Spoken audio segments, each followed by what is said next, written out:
were the same age.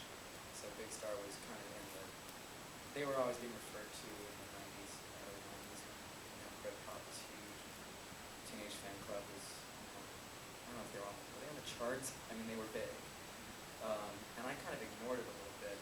But when I was in college radio, the third record was kind of, had that mystique, when I was kind of talking about it. So that kind of drew me in.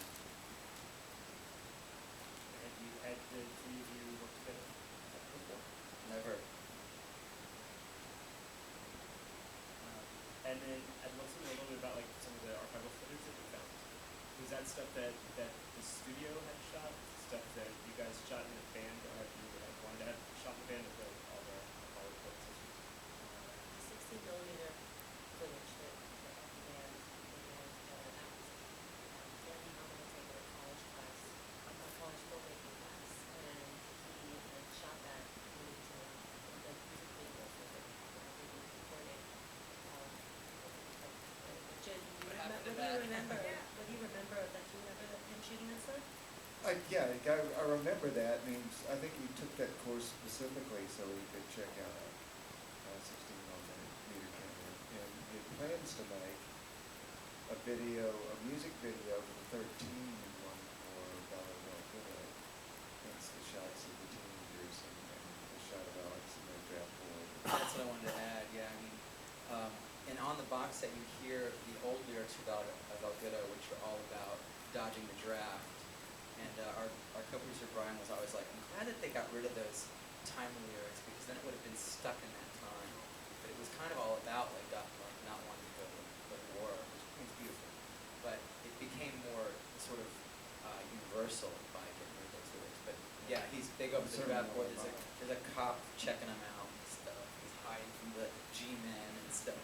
That's not in the movie. Yeah, I think Alex was up to the bat. Finally escaped. And actually they can't make some cancel the draft. What year? Does anyone know what year they canceled the draft? 73, around there. It's grateful. Yeah. To Nixon for that anyway. Nobody else did? Well, I'd love to open this up to the audience for some questions.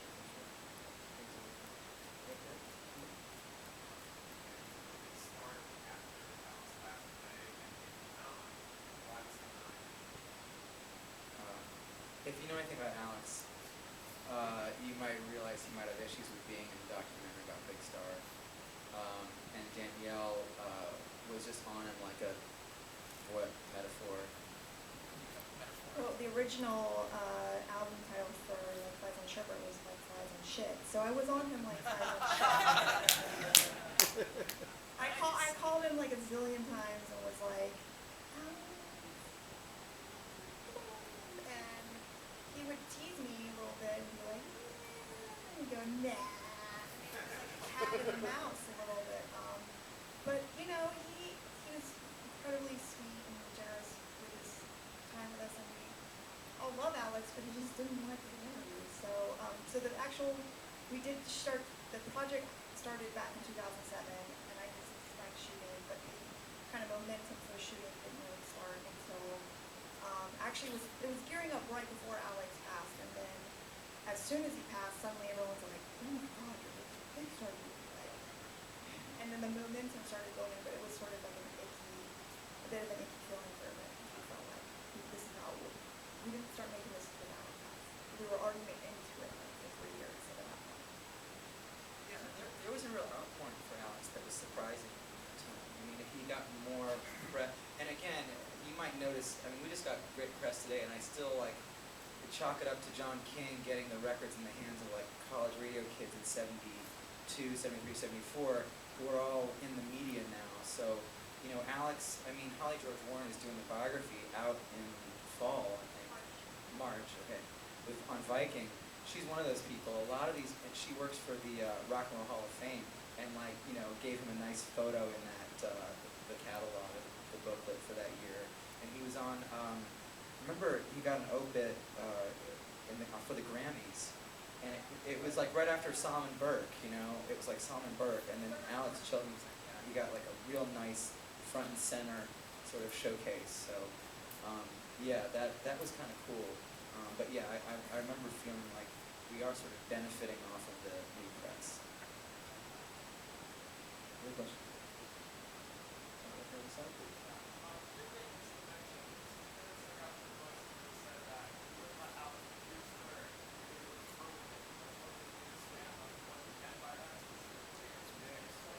The mixing. Mix. Yeah, and he would have ruined it. That's the beauty of, I don't know, in art, isn't art sort of about control and chaos? I mean, that's kind of what we're talking about here. And Alex was just 100% chaos at that time. And Jim was encouraging that chaos and seeing, you know, what he could pull out of that. And thank God John Fry, who's, you know, the most controlled scientist of music, you know, he came in and made that mess into something that we could all listen to. What did I say? Okay. I zoned out for a second. I was like, wait a second. Don't zone out, because I would have questioned myself. So that was the beauty of that record, and I remember when I heard it in '94, it sounded contemporary. The quality of it sounded contemporary, and you know, well, we have the quote about the way he would paint like noise like it was on a canvas, and distortion and cellos would be treated equally. So, you know, he spread that stuff out, and he didn't, what's cool about John is he wouldn't say like, I don't want that weird noise, let's just get rid of it. He would just, you know, nestle it into the whole mix, you know. And I mean, I'm still just kind of blown away by what he did on all his records. And we had, you know, a lot of access to a lot of mixes in the studio, listen to that stuff, and, you know, it's just amazing. It is. No, it is interesting that to go back and hear the multi-tracks and different things pulled up and realize that there was a lot more on tape than what made the mixes. Or there might be a performance that would have like a cameo, maybe, if you will. I'll just pull it up in the mix for a minute and then it goes away. But Yeah. there are background vocals on All My Soul and lots of different things that never made the mixes, and you know, I think in large part certainly had something to do with Alex sitting behind the console with John Fry. But for the third album, John was able to find places for really strange performances and do it in such a way that it was still melodic and still cohesive, yeah.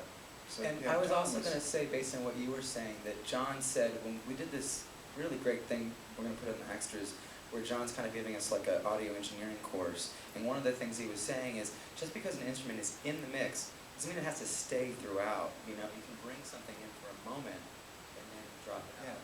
Well, just because the performance is there doesn't need to mean that it has to make the mix, period. But I mean, you do have all those options. And I don't know, you know, for the first record there were probably lots and lots and lots of overdubs, and probably a lot of bouncing, and you know, bouncing down and to open tracks and for additional, you know, overdubs and stuff. But Chris was sitting behind the board at that point, but John's still able to, as much as there was going on, still find a place for those that would have clarity and some sort of meaning and engagement. So, you know, I think John Fry was kind of our fifth member. We've said that many times. Right in the front, please.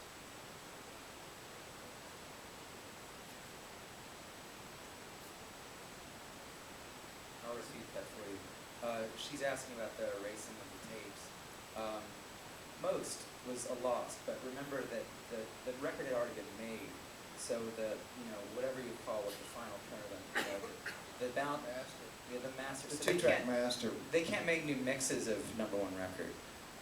Like for this film, we actually had to make a lot of new mixes, and we could do that for Radio City and Third. But #1, we were kind of stuck with what was already made, and some stuff that was alt stuff on some tapes. I remember India's song and ST. Like, it's kind of interesting, but like the later stuff on the record was untouched, so those could be remixed. But Is In the Street still? We have the multi-tracks of In the Street. no, you just have lots of versions. You have a radio version. You have that like double drum version. Right, yeah. but I don't think that you can remix it. So the question of William and Pat.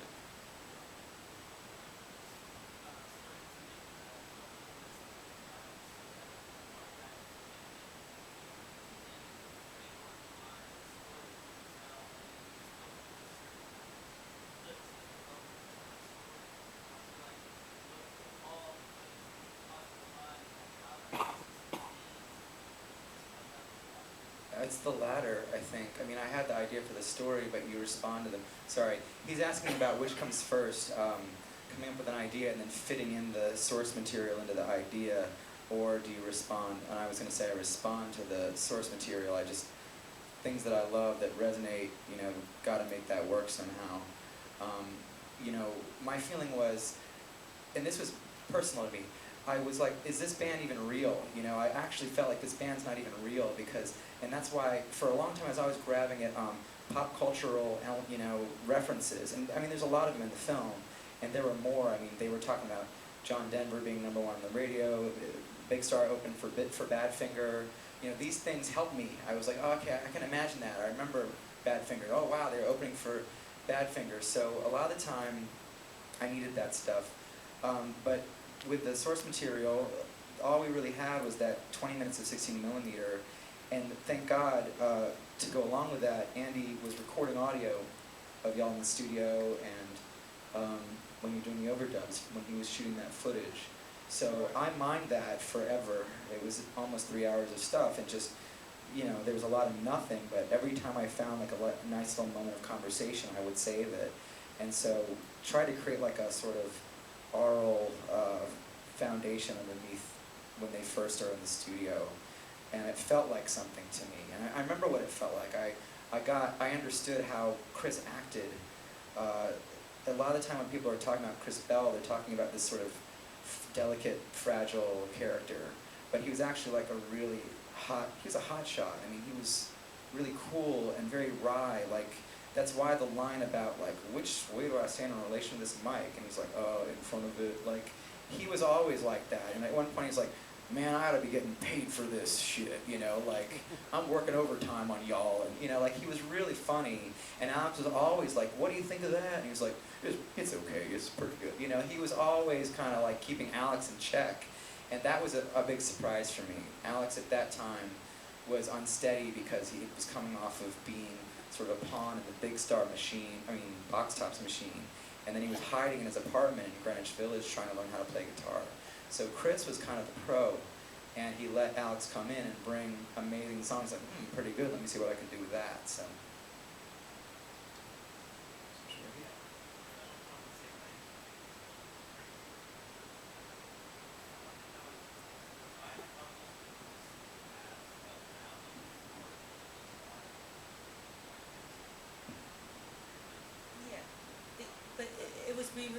It was only released as that single that you saw, that Chris Sammy had put out with the Unions Just on the Upper Side.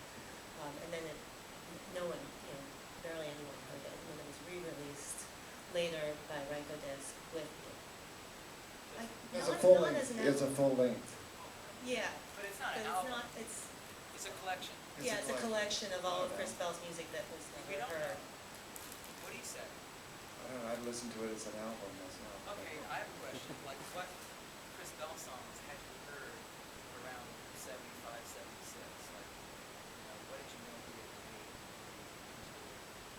Well, I played on 4 of them, I think. 3 of them, maybe. I thought I only played on 1, but Richard Roseberry played on the other, so oh, no. Great memory, it's just short. But I'd heard, definitely You and Your Sister. I'd heard some. I know John Denver talks about not hearing it, but I was over at Shoe a little bit. I've heard bits and pieces here and there. I thought it was pretty amazing. Yeah, Chris would spend hours on vocals, and as you listen to I Am the Cosmos, you can tell that he experiments with his voice and the way he delivers a song emotionally, and experiments with guitar parts and guitar sound. produce. Yeah, just completely not in the end.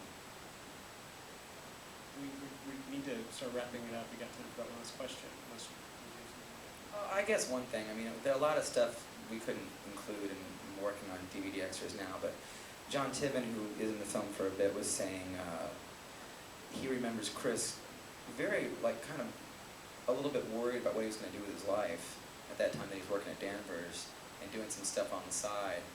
And he was like, what do you think? Should I keep making music, or should I, like, produce? Maybe I should produce.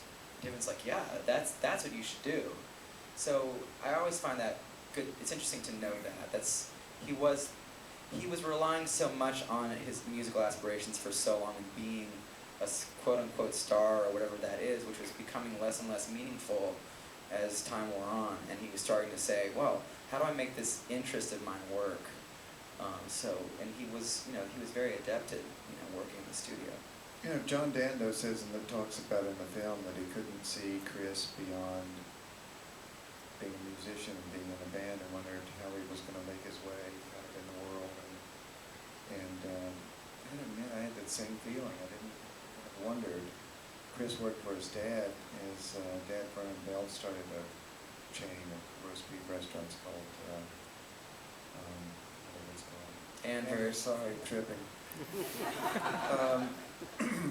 And he went to work for his dad, and he did a great job at that, and he was focused on that. But I just I didn't know where Chris was going to go for the rest of his life if he didn't make it in music. That question kind of crossed my mind too, but there could have been a path. He could have produced records and could have done other things. All right, we have time only for one last question, I'm afraid, so make it a good one. Right there, this one, please.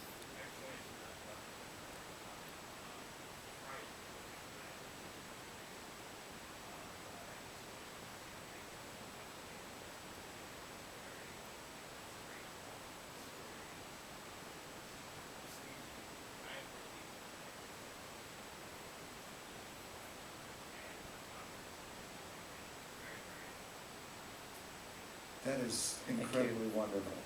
Thank you. I guess